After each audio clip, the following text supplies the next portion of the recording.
2026ला नमो शेतकरी योजनेच्या 8व्या हप्त्याची रक्कम वितरित करण्यात आली। तसा GR सुद्धा प्रसिद्ध करण्यात आला।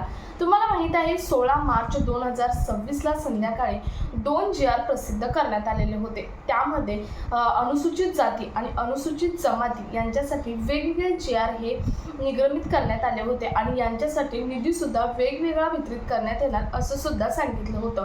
परंतु आता ही 16 मार्च तारीख न असता आता तुम्हाला माहित आहे 16 मार्च तारीख तर होऊन गेलेली आहे, परंतु तुमचा नमो शेतकरी योजनेचा 8वा हप्ता आहे, हा 8व्या हप्त्याची तारीख पुढे ढकलण्यात आलेली आहे। शिवाय निधी सुद्धा तुम्हाला वाढवून मिळणार आहे।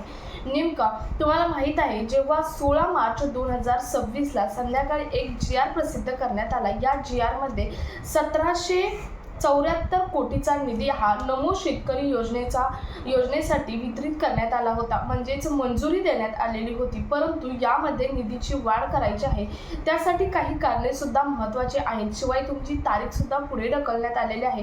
तुम्हाला नेमका कधी नमो शेतकरी योजनेचा हप्ता मिळणार, निधीची वाढ सरकारला का करावी लागली, याबद्दल आजच्या व्हिडिओमधून आपण पाहणार आहोत। सो व्हिडिओ स्किप न करता शेवटपर्यंत पाहायचा। चॅनलवर पहिल्यांदा आला असेल तर अशाच महत्त्वपूर्ण आणि गव्हर्नमेंटच्या नवीन अपडेटसाठी चॅनल सबस्क्राइब करा, त्याचबरोबर शेजारील बेल आयकॉन सुद्धा ऑन करून ठेवा, म्हणजे असेच महत्त्वपूर्ण अपडेट तुमच्यापर्यंत रेग्युलर पोहोचत राहतील। तर नमस्कार, मी पूनम आणि तुम्ही पाहत आहात पुन्हा एक नवीन अपडेट। नमो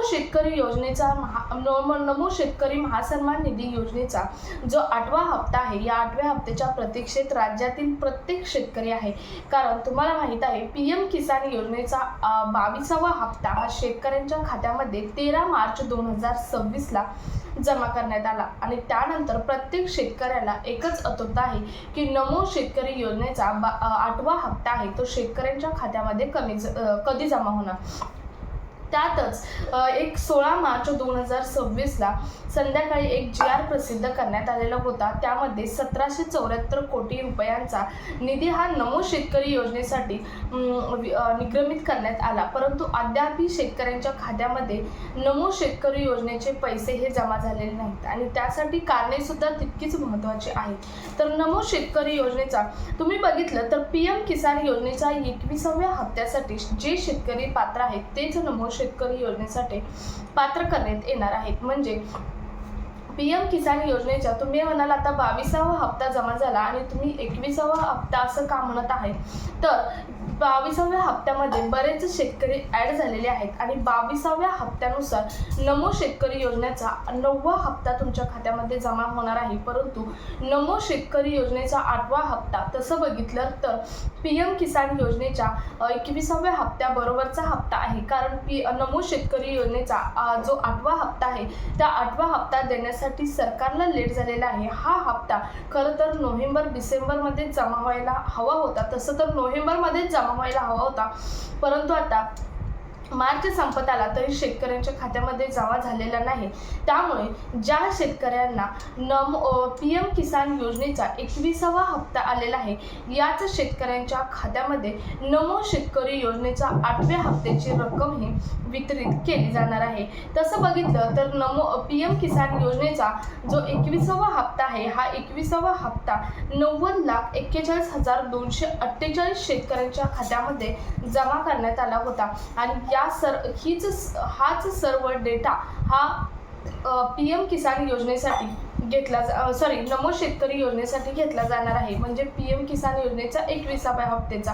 आणि तुम्ही बघितलं तर 16 मार्च 2026ला जो GR निगमित करण्यात आलेला होता, या GR मध्ये 1774 कोटी रुपयांचा निधी हा नमो शेतकरी योजनेच्या 8व्या हप्त्यासाठी मंजूर करण्यात आलेला होता। पण PM किसान योजनेच्या 21व्या हप्त्यासाठी शेतकऱ्यांसाठी निधी निगमित केला होता, त्याची रक्कम होती 1808 कोटी 84 लाख इतकी रक्कम होती। आणि पूर्ण आता जर आढावा घेतला तर नमो शेतकरी योजनेचा जो 16 मार्चला निधी निगमित करण्यात आला होता हा निधी कमी पडत आहे, म्हणजे 1774 कोटीचा निधी होता। तर PM किसान योजनेच्या 21व्या हप्त्याचे पात्र शेतकऱ्यांना जर नमो शेतकरी योजनेचा हप्ता द्यायचा असेल तर ही रक्कम कुठेतरी कमी पडत असल्याचे दिसत आहे। तुम्ही बघितला तर 1774 कोटी आणि 1808 कोटी 74 लाख यामध्ये भरपूर फरक आहे आणि आणि तोच निधी कमी पडत असल्यामुळे राज्य सरकारने ही तारीख पुढे ढकललेली आहे आणि तुम्हाला 23 मार्च 2026 नंतर शेतकऱ्यांच्या खात्यामध्ये नमो शेतकरी योजनेचा 8वा हप्ता हा जमा केला जाणार आहे। शिवाय जी रक्कम राहिलेली आहे म्हणजे 8 कोटी 74 लाख रुपये व्हायला जी रक्कम राहिलेली आहे 1774 कोटी निधी मंजूर केलेला आहे आणि बाकीची रक्कम 1808 कोटी 74 लाख होईपर्यंत जी रक्कम आहे ती रक्कम ॲड करून मगच शेतकऱ्यांच्या खात्यामध्ये नमो शेतकरी योजनेचा हप्ता हा जमा केला जाणार आहे आणि तोही फक्त 8वा हप्ता जमा केला जाणार आहे। कारण बरेच शेतकऱ्यांचं म्हणणं असं असेल की आता हप्त्याला उशीर झाला आहे तर 9वा आणि 8वा हप्ता एकत्र जमा होऊ शकतो का, तर नाही, फक्त एकच हप्ता जमा होणार आहे। कारण जो निधी निगमित केलेला आहे त्यावरून तर आपण सांगू शकतो फक्त एकच हप्ता शेतकऱ्यांच्या खात्यामध्ये 23 मार्च नंतर जमा हा केला जाणार आहे। सो अतिशय महत्त्वपूर्ण, प्रत्येक शेतकरी या व्हिडिओच्या प्रतीक्षेत होता, त्यामुळे हा व्हिडिओ जास्तीत जास्त शेतकऱ्यांपर्यंत शेअर करा। भेटूयात पुढच्या एका नवीन अपडेट सोबत, तोपर्यंत धन्यवाद।